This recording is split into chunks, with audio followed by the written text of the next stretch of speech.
Imagine waking up one day and realizing your body is no longer yours. Every bump, every bruise, even a simple flu shot triggers a terrifying transformation. Your muscles don't heal, they turn into solid bone. You are literally becoming a statue inside your own skin. This isn't a deleted scene from a horror movie. This is the daily reality for 1 in 2 million people. Today, we open one of the most haunting chapters of medicine to explore Fibrodysplasia Ossificans Progressiva, the Stone Man syndrome. You're watching The Medical Files, and this is the story of a body that won't stop building itself. The tragedy of FOP is that it's a master of disguise. Most children are born appearing perfectly healthy, except for one tiny strange detail. Their big toes are slightly turned inward. To an unaware doctor, it looks like a minor birth defect, but in reality, it's a death sentence for mobility. This is the first signal that the ACVR1 gene, the master architect of your skeleton, has suffered a catastrophic glitch.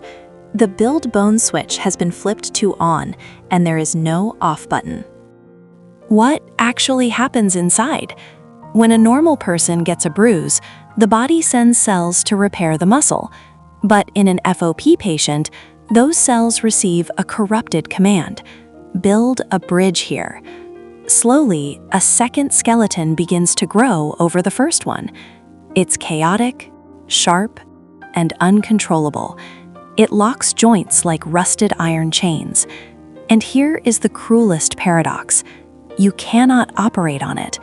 If a surgeon tries to cut the extra bone away, the body sees the surgery as a new injury and responds by growing even more bone. It's a war where the scalpel is your enemy. But the physical pain is only half the battle. There is a darker, more invisible struggle: the fight for a correct diagnosis.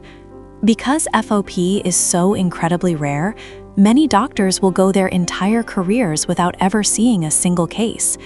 This leads to a recurring medical tragedy. When a child with FOP develops their first hard lump, doctors often mistake it for an aggressive tumor. Imagine the horror. A doctor, trying to save a child's life, orders a biopsy. They take a needle to the tissue to see if it's cancer.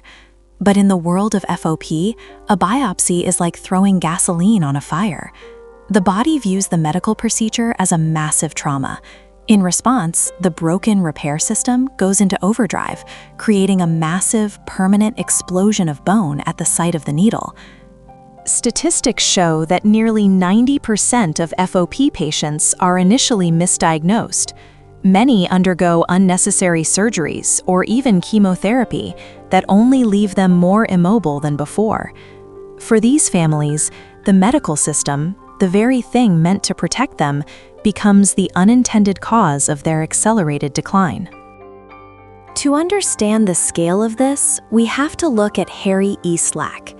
Harry began turning to stone at age 10. By his mid-20s, his jaw had locked shut. By his 30s, he could move only his lips. Before he passed away, Harry made a revolutionary choice. He donated his body to science. Today, his skeleton stands in a museum in Philadelphia. Looking at it, you don't just see bone, you see frozen despair. His spine is fused into a solid pillar.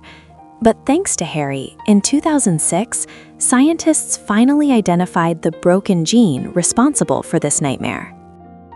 Even with a correct diagnosis, daily life becomes a high-stakes game of survival. For someone with FOP, there is no such thing as a minor accident. A simple slip in the hallway or a bump against a table isn't just a bruise, it's a potential lock on a shoulder or a hip for the rest of their life. They live in a world made of glass. Every crowded room is a risk, every routine dental visit is a hazard. Even a common virus, like the flu, can be devastating.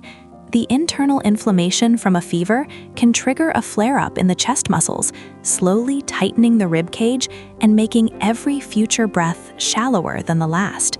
Yet it is within this fragile existence that we see the true strength of the human spirit.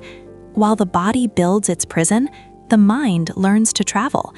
these individuals often become masters of digital worlds and powerful advocates, proving that while their movements are restricted, their impact on the world is limitless. What is it like to live knowing you are freezing in time? FOP patients face choices we can't even imagine. When their jaw begins to lock, they must decide, in what position do I want to be frozen forever? Should it be slightly open so I can eat through a straw, or closed so I can speak more clearly? They choose their sleeping posture for the rest of their lives. This isn't just a medical condition, it's a masterclass in human resilience. It's about people who refuse to let a hardening body harden their spirit. Today, for the first time in history, we have hope. New drugs are in clinical trials that aim to finally silence the rogue gene. We are closer to a cure than ever before. The story of FOP reminds us that our ability to simply lift an arm or hug a loved one is a miracle we often take for granted. Which medical mystery haunts you the most? Let us know in the comments. We read every single one.